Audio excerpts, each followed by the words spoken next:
Ezekiel 48-ാം അധ്യായം 1 മുതൽ 35 വരെയുള്ള വാക്യങ്ങൾ.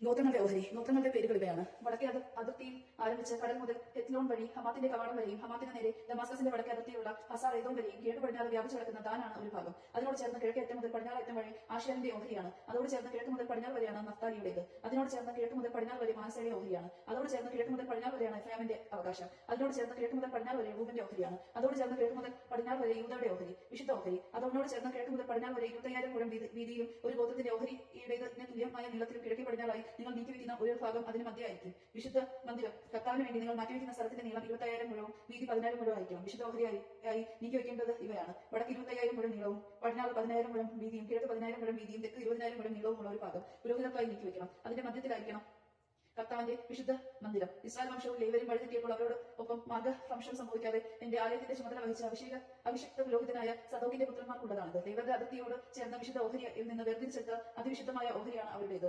പുരോഹിതനോട് ചേർന്ന് 25,000 മുഴം നീളത്തിലും 10,000 മുഴം വീതിയിലും ഒരു ഓഹരി ലേവ്യർക്കുണ്ടായിരുന്നു. ആകെ നീളം 25,000 മുഴവും വീതി 14,000 മുഴവും. അവർക്കത് വിൽക്കാനോ കൈമാറ്റം ചെയ്യാനോ അരുത്. ദേശത്തിന്റെ ഈ വിശിഷ്ട ഭാഗം അവർ അജ്ഞാധീനപ്പെടുത്തി കളയരുത്, എന്തെന്നാൽ അത് കർത്താവിന് വിശുദ്ധമാണ്. ശേഷിച്ച 1000 മുഴം വീതിയും 20,000 മുഴം നീളവുമുള്ള ഭാഗം പട്ടണത്തിലെ സാധാരണ ആവശ്യത്തിനും താമസത്തിനും പ്രദേശത്തിനും വേണ്ടിയാണ്. നഗരം അതിന്റെ മധ്യത്തിലായിരിക്കണം. അതിന്റെ അളവുകൾ ഇതായിരിക്കണം: വടക്കും തെക്കും കിഴക്കും പടിഞ്ഞാറും 4,600 മുഴം വീതം. നഗരത്തിന് ഒരു തുറസായ സ്ഥലം ഉണ്ടായിരിക്കണം. വടക്കും തെക്കും കിഴക്കോട്ട് പടിഞ്ഞാറും 250 മുഴം വീതം.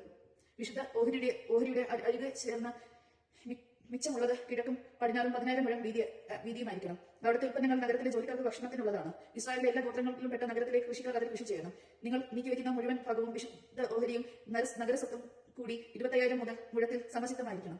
വിശുദ്ധ ഓഹരിക്കും നഗരസ്വത്തിനും ഇരുവശത്തും ശേഷിക്കുന്ന ഭാഗം രാജാവിനുള്ളതാണ്. വിശുദ്ധ ഓഹരിയും 20,000 മുഴം സ്ഥലത്ത് നിന്ന് കിഴക്കേ അതിരുവരെയും പടിഞ്ഞാറേ അതിർവരെയും ഗോത്രങ്ങളുടെ ഓഹരികൾക്ക് സമാന്തരമായി വ്യാപിച്ചു കിടക്കുന്ന സ്ഥലം രാജാവിനുള്ളതാണ്. വിശുദ്ധ ഓഹരിയും ദേവാലയത്തിനുള്ള പരിശുദ്ധ സ്ഥലവും അതിന്റെ നടുക്കായിരിക്കും. നഗരത്തിന്റെയും ലേവ്യരുടെയും സ്വത്തുക്കൾ രാജാവിന്റെ ഓഹരിയുടെ മധ്യത്തിലായിരിക്കണം. രാജാവിന്റെ ഓഹരി യൂദയുടെയും ബെഞ്ചമിന്റെയും അതിരുകൾക്കിടയിലും.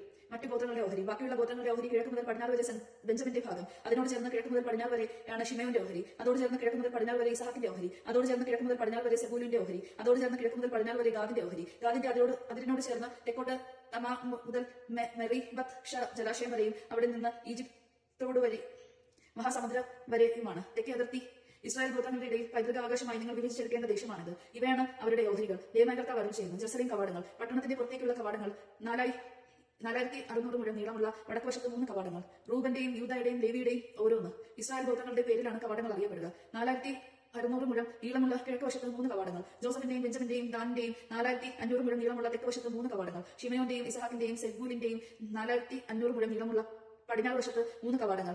ഗാദിന്റെയും ആശേറിന്റെയും നഫ്താലിയുടെയും നഗരത്തിന്റെയും ചുറ്റളവ് 11,000 മുഴമായിരിക്കണം.